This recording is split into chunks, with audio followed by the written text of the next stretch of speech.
নমস্কার বন্ধুরা, the Bong garden YouTube চ্যানেলে তোমাদের আরও একবার ওয়েলকাম। আমি বিদ্যুৎ চলে এসেছি আজকে আরও একটি নতুন ভিডিও নিয়ে। ভিডিওটির টাইটেল এবং থাম্বনেল দেখে তোমরা বুঝতে পেরে গেছো আজকে আমি কী বিষয় নিয়ে আলোচনা করতে চলেছি। আমাদের ওয়েস্ট বেঙ্গল এবং বাংলাদেশের মতো জায়গাতে আমরা কিভাবে খুব সহজেই আমাদের ছাদ বাগানে স্ট্রবেরি গাছ করতে পারবো এবং তার জন্য সবথেকে আইডিয়াল মাটি আমরা কীরকমভাবে তৈরি করব, ভিডিওটি তারই উপর।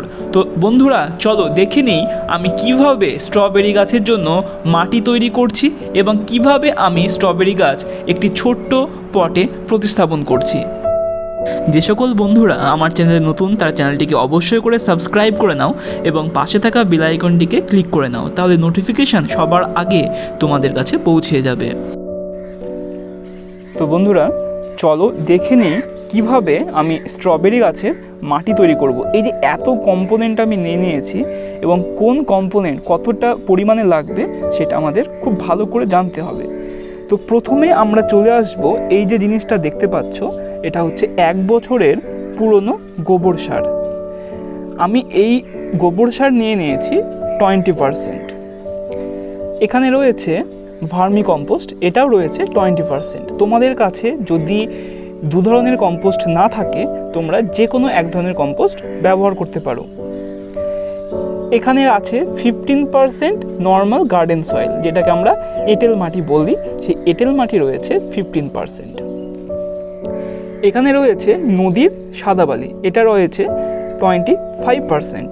তোমাদের কাছে যদি নদীর সাদা বালি না থাকে তাহলে কনস্ট্রাকশনের জন্য, বাড়ি তৈরির জন্য যে লাল বালি ব্যবহার করা হয় সেই বালিও তোমরা ব্যবহার করতে পারো। এবারে চলে আসি কোকোপিট। কোকোপিট আমরা নিয়ে নিচ্ছি 10%। কোকোপিটের কাজ কি, টবের মাটিকে অনেক হালকা রাখে এবং ড্রেনেজ সিস্টেমটাকে অনেক বেশি ভালো রাখে। তো কোকোপিট নিচ্ছি আমরা 10%। এবং এখানে রয়েছে পারলাইট রয়েছে। আমরা পারলাইট তোমাদের কাছে যদি না থাকে তাহলে স্কিপ করতে পারো, সেক্ষেত্রে তোমরা বালির যে পরিমাণ সেটাকে তোমরা 25% থেকে সেটাকে তোমরা 30% করে দিও যদি পারলাইট না থাকে। কোকোপিট না যদি তোমরা ব্যবহার করতে চাও সেক্ষেত্রে বালির পরিমাণটা 40% হয়ে যাবে। এই জিনিসটা কিন্তু মাথায় রাখবে। পারলাইটের সাথে আর যে 3টে জিনিস আমি ইউজ করেছি, এটা রয়েছে নিমখোল, একটা রয়েছে শিংকুচি, এটা রয়েছে হাড় গুঁড়ো। এই পারলাইট, নিমখোল, শিংকুচি, হাড় গুঁড়ো, এই 4টে কম্পোজিশন মিলে রয়েছে 10%। তাই আমি টোটাল কম্পোজিশনটা 100% একবার করে দিই। এটা এই 4টে নিয়ে 10%, এটা নিয়ে 10%, 20%, এটা 25%, 45%, আর এটা হচ্ছে 15%, টোটাল 60%, 60, 20, 20, টোটাল 100% পুরো কম্পোনেন্টটা হয়ে গেল। এবারে আসি আমরা নিমখোল কেন ব্যবহার করব। নিমখোল একটি অর্গ্যানিক ফাঙ্গিসাইড হিসাবে কিন্তু কাজ করে। এতে মাটি খুব ভালো থাকে, মাটিতে কোনো রকমের পোকা, কেঁচো, বিভিন্ন রকম যে সকল পোকামাকড় মাটিতে তৈরি হয় সেগুলো কিন্তু নিমখোল তৈরি হতে দেয় না। এবং স্ট্রবেরি গাছ এই অর্গ্যানিক ফার্টিলাইজার, যেগুলো স্লো রিলিজ ফার্টিলাইজার, সেগুলো খুব ভালোভাবে পছন্দ করে এবং নিমখোলও কিন্তু একটা স্লো রিলিজ ফার্টিলাইজারের মধ্যেই পড়ছে। সেই জন্য আমরা এখানে নাইট্রোজেনের সোর্স হিসাবে এখানে নিয়ে নিচ্ছি আমরা শিংকুচি, এখানে ফসফরাসের যোগানের জন্য নিয়ে নিচ্ছি হাড় গুঁড়ো। এবং পারলাইট কী করবে, ড্রেনেজ যে সিস্টেম সেটাকে আরও বেশি স্ট্রং করে দেবে। বালি তো থাকছেই, প্লাস কোকোপিট থাকছে, তার সাথে পারলাইট ব্যবহার করছি, এদের ড্রেনেজটা কিন্তু এক্সেলেন্ট হবে, যেটা স্ট্রবেরি গাছ কিন্তু পছন্দ করে।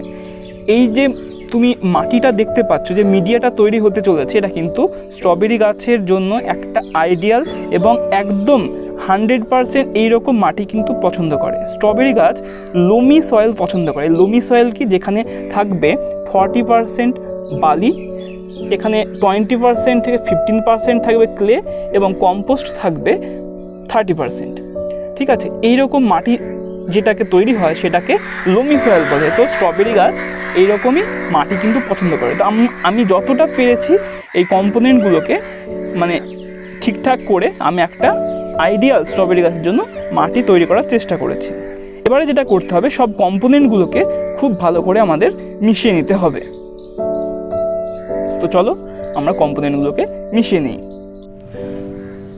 তো আমরা এবার সব কম্পোনেন্টগুলোকে খুব ভালোভাবে মিশিয়ে নেব এবং মেশাতে আমি স্ট্রবেরি গাছ কীরকম ফার্টিলাইজার পছন্দ করে, কীরকম মানে আমরা জায়গাতে রাখবো, সূর্যের আলো কতটা প্রয়োজন, জল কেমন প্রয়োজন, এই সকল জিনিসগুলো আমরা আলোচনা করব। তো প্রথমেই আমি বলবো সূর্যের আলোর ব্যাপারে। স্ট্রবেরি গাছকে প্রতিস্থাপনের পরে আমরা কীরকমভাবে আমরা রাখবো। স্ট্রবেরি গাছকে আমরা এমন জায়গাতে রাখবো যেখানে সারা দিনে মোটামুটিভাবে সূর্যের আলো পাই। মোটামুটিভাবে 6 থেকে 8 ঘন্টা তো সূর্যের আলোর কিন্তু ভীষণভাবে প্রয়োজন স্ট্রবেরি ফল আমাদের পেতে হলে। এই জিনিসটা কিন্তু আমাদের মাথায় রাখতে হবে। যারা ব্যালকনিতে করতে চাইছো, যদি সূর্যের আলো পর্যাপ্ত না আসে তাহলে কিন্তু স্ট্রবেরি গাছ করে তোমরা ঠিকঠাক ফল কিন্তু পাবে না। এবার যদি আমরা বলি যে ওয়াটারিং কীরকমভাবে করব, স্ট্রবেরি গাছের জন্য জল কিন্তু আমাদের দিতে হবে পর্যাপ্ত পরিমাণে। সেই জন্য কি আমাদের ড্রেনেজটাকে খুব ভালো রাখতে হবে। যদি গোড়াতে জল জমে যায় সেক্ষেত্রে কিন্তু স্ট্রবেরি গাছ একদমই ভালো হবে না এবং ফাঙ্গাস লেগে যাবে এবং গাছটি কিন্তু খুব তাড়াতাড়ি মারা যাবে। তো এই জিনিসটা মাথায় রাখতে হবে। এবার স্ট্রবেরি গাছের জন্য পট নির্বাচনের ক্ষেত্রে একটু জিনিস মাথায় রাখবে। কিছু গাছ থাকে যারা মাটির গভীরে শিকড় মানে পৌঁছতে পছন্দ করে, ঠিক আছে। আর কিছু গাছ থাকে যারা মাটির গভীরে শিকড় মানে পৌঁছয় না, তারা পাশে শিকড় তারা পৌঁছয়। তো স্ট্রবেরি গাছ হচ্ছে সেই ধরনের গাছ যারা পাশে শিকড় পৌঁছতে পছন্দ করে। খুব বেশি গভীর দরকার নাই, একটি 6 ইঞ্চির পট 6 ইঞ্চির পটে স্ট্রবেরি করার জন্য যথেষ্ট। 6 ইঞ্চির বেশি শিকড় কিন্তু স্ট্রবেরি মাটির নিচে প্রবেশ করাতে পারে না। তাহলে কি আমরা খুব সহজেই যে সকল হ্যাঙ্গিং পটগুলো হয় 6 ইঞ্চি থেকে 8 ইঞ্চি, তো সেগুলো নিয়ে আমরা হ্যাঙ্গিংও করতে পারি। আমরা চাইলে মাটির টবেও করতে পারি, আমরা চাইলে প্লাস্টিকের টবেও কিন্তু করতে পারি। তো আমার মাটিটা মেশানো মোটামুটিভাবে কমপ্লিট। আমি এরকম একটা পট নিয়ে নেব। দেখো অনেকগুলো কিন্তু হোল করে নিয়েছি। আমি প্লাস্টিকের টব করছি, তোমরা যে কোনো ধরনের পট কিন্তু এখানে নির্বাচন করতে পারো। তো এবারে যেটা করতে হবে, আমরা ড্রেনেজটাকে কিভাবে করব সেটা দেখে নিই। আমি এর আগে প্রতিটা ভিডিওতেই দেখিয়েছি কিভাবে ড্রেনেজ করতে হয়। এরকম একটা আমি ঢেউ খেলানো খোলাঙ্কুচি আমি নিয়ে নেব। তো এই ঢেউ খেলানো খোলাঙ্কুচিটা এই ড্রেনেজ হোলের উপরে, যেটা একটু উঁচু পোর্শন যেটা মানে সেটা থাকবে উপরের দিকে এবং নিচু যেটা সেটা থাকবে নিচের দিকে। তো আমরা ঠিক এরকমভাবে ড্রেনেজ হোলের উপরে আমরা এই ঢেউ খেলানো খোলাঙ্কুচিটাকে এরকমভাবে দিয়ে দেবো। এবারে আমি এই যে ড্রেনেজটা করলাম, আমি এর উপরে আমি 1 মুঠো এরকম করে কোকোপিট আমি ছড়িয়ে দেব।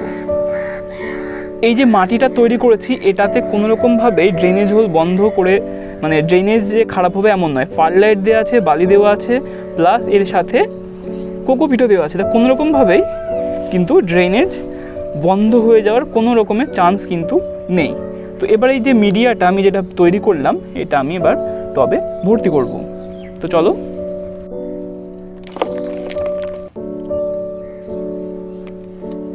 তো এবারে অল্প অল্প করে মাটিগুলো এরকম করে দিব এবং হাত দিয়ে হালকা হালকা করে চেপে দেবো। মাটি ভরতে ভরতে আর একটা কথা তোমাদের বলে দিই, স্ট্রবেরি গাছ কিন্তু অ্যাসিড লাভিং প্ল্যান্ট। জবা গাছের মতো স্ট্রবেরির যে মাটি সেটা অ্যাসিডিক সয়েল পছন্দ করে। সেই জন্য স্ট্রবেরি গাছে আমরা প্রতি সপ্তাহে আমরা যেটা করব সেটা হচ্ছে কফি আমরা সামান্য পরিমাণে নেব এবং সেটা জলের সাথে মিশিয়ে আমরা গাছের গোড়াতে প্রতি সপ্তাহে আমরা ব্যবহার করব। তাহলে কিন্তু প্রচুর পরিমাণে স্ট্রবেরির ফুল আসবে এবং কিন্তু প্রচুর পরিমাণে স্ট্রবেরি পাবো। এবং স্ট্রবেরি গাছের একটি যেটা বৈশিষ্ট্য সেটা হচ্ছে এটা খুব বেশি পরিমাণে মানে খাবার পছন্দ করে। যে কোনো ধরনের ফার্টিলাইজার কিন্তু স্ট্রবেরি গাছ পছন্দ করে। আমরা এনপিকে 19-19-19 বা 20-20-20 আমরা ব্যবহার করব। সেটা প্রতি 10 দিন অন্তর আমরা কিন্তু এনপিকে 19-19-19 এবং 20-20-20 ব্যবহার করব। এছাড়া আরেকটি যে ফার্টিলাইজার সেটা হচ্ছে তোমরা যদি মানে কেমিক্যাল ব্যবহার করতে চাও সেখানে 46-00 মানে নাইট্রোজেনের পরিমাণ থাকবে 46%, সেরকম এক ধরনের ফার্টিলাইজার পাওয়া যায়, তোমরা সেটা ব্যবহার করতে পারো। এছাড়া যখন ফুল চলে আসবে তখন সেটা বন্ধ করে দিয়ে আমাদের পটাশের পরিমাণ বাড়িয়ে দিতে হবে। সেক্ষেত্রে তোমরা করতে পারো কি, ব্যানানা পিল লিকুইডটা ব্যবহার করতে পারো বা কলার খোসাকে শুকিয়ে গুঁড়ো করে সেটা ব্যবহার করতে পারো। তার সাথে সাথে আরেকটা জিনিস ব্যবহার করতে হবে, সেটা হচ্ছে ডিমের খোসাকে গুঁড়ো করে ব্যবহার করতে হবে। ফলে কি হবে, ডিমের খোসাকে যদি আমরা গুঁড়ো করে ব্যবহার করি সেক্ষেত্রে ক্যালসিয়ামের যোগান পাবে, ফলে স্ট্রবেরির যে মিষ্টতা সেটা কিন্তু বাড়বে। এটা কিন্তু খুব ইম্পর্টেন্ট। আমি পরে এটা আজকে আমি প্রতিস্থাপনের ভিডিওটা দিচ্ছি, এর পরে যখন আমি আপডেট ভিডিও দিব স্ট্রবেরি ফলের সাথে, তখন কিন্তু তোমরা দেখতে পাবে কি কি ফার্টিলাইজার ব্যবহার করেছি এবং কীভাবে আমি এর কেয়ার করেছি। আমি কেয়ারগুলো বলে দিচ্ছি কারণ তোমরা এর পরে তো পরিচর্যাটা তোমরা পরে দেখতে পাবে, তখন স্ট্রবেরির সিজন কিন্তু শেষ হয়ে যাবে। এই যে গাছ দেখতে পাচ্ছ, আমরা এরকম করে আঙুল গাছের মানে দেখাতে পারছি কি না জানি না, এরকম করে আঙুল আমরা গাছের মাঝে দিয়ে দেবো, ঠিক আছে? এবং টপটাকে এরকম করে উল্টিয়ে দেবো, এবং উল্টিয়ে দেওয়ার পরে আমরা যে কোনো একটি জায়গাতে এরকম করে হালকা হালকা করে চারিদিকে এরকম করে বাড়িয়ে দেবো, ঠিক আছে? দেখো কী সুন্দরভাবে আমার হাতে পুরো মাটি সহ, একটু মাটি কিন্তু ভাঙলো না, এবং পুরো গাছটি আমার হাতে কিন্তু চলে এলো। তো শিকড়ের ডেভেলপমেন্ট দেখো, অসাধারণ ডেভেলপমেন্ট। এবং এর যে সয়েল মিডিয়াটা আমি দেখতে পাচ্ছি সেটাও কিন্তু খুব সুন্দরভাবে তৈরি করা। অন্যান্য যে সকল গ্রো ব্যাগে যে সকল মানে আমরা গাছ দেখেছি তার থেকে কিন্তু যথেষ্টই মাটিটি কিন্তু স্ট্যান্ডার্ড। তো এবারে নিচে কিছু এখানে ড্রেনেজের জন্য ওরাও ব্যবহার করেছে, এগুলোকে আমি আস্তে আস্তে খসিয়ে নেব। টালি ভাঙা কিংবা ইটের কোনো টুকরো মনে হচ্ছে দেখে। খুব ভালো রকমভাবে মানে পটিংটা কিন্তু ওরাও তৈরি করেছে। তো মাটি আমি পর্যাপ্ত পরিমাণে ভর্তি করে নিয়েছি। এবারে হচ্ছে আমি এই স্ট্রবেরি গাছটাকে ঠিকঠাক জায়গাতে আমি সমান করে বসিয়ে দেব। তো আমি এরকমভাবে বসিয়ে দিয়েছি। পাতা একটু মানে ঢলে আসছে, কারণ আমি জল দিইনি প্রতিস্থাপন করব বলে। আর এই গাছ ভালো জল পছন্দ করে, আর জল দিলে মাটিটি কাদা হয়ে যেত, আমাকে এটা বার করতে গেলে কিন্তু সমস্যা হতো। তো সেই জন্য পাতাগুলো একটু দেখে মনে হচ্ছে ঢলে যাচ্ছে, যেটা কোনো সমস্যা নেই। আমি যখন জল আবারও দিয়ে দেবো তখন আবারও কিন্তু একদম সতেজ হয়ে যাবে। তো বাকি মাটিটা আমি এবার এরকম করে ভরে নেব। তো আজকের মতো ভিডিও এইটুকুই। এর পরে যখন স্ট্রবেরি গাছটা নতুন পাতা ছাড়তে শুরু করবে এবং তখন স্ট্রবেরি গাছ রানার ছাড়বে, এবং এই রানার থেকেই নতুন স্ট্রবেরি গাছ কিন্তু আমরা তৈরি করতে পারবো। কিভাবে এই রানার থেকে নতুন স্ট্রবেরি গাছ তৈরি করতে হয় সেই পদ্ধতি নিয়ে আমি একটি ভিডিও তোমাদের জন্য বানিয়ে দেব। এবার যেটা আমাকে করতে হবে সেটা হচ্ছে পর্যাপ্ত পরিমাণে আমাকে জল দিতে হবে। তো স্ট্রবেরি গাছে যখন আমরা জল দেব, তো জল কখনোই আমরা গাছের পাতার উপর থেকে দেব না। গাছের উপরে পাতাতে যদি জল স্ট্রবেরি গাছ পড়ে তাহলে ফুল আসতে চাইবে না, এবং পাতাতে ফাঙ্গাস লেগে যাওয়ার কিন্তু একটা হিউজ চান্স থাকে। তো আমি তোমাদের যেভাবে বললাম তোমরা ঠিক এইভাবেই গাছটিকে বসাও, দেখো খুব ভালো রেজাল্ট পাবে। এরপরে ফুল আসলে কিভাবে মালচিং করতে হবে সে ভিডিও আমি তোমাদের সাথে শেয়ার করে দেবো টাইম টু টাইম। তো তোমরা অবশ্যই ভিডিওটিকে লাইক করো এবং কমেন্ট শেয়ার করো। যদি কিছু জানার থাকে তাহলে আমাকে অবশ্যই জানিও। সবাই খুবই ভালো থেকো, সুস্থ থেকো, প্রচুর গাছ লাগাও। আবারও দেখা হচ্ছে পরের কোনো এক ভিডিওতে।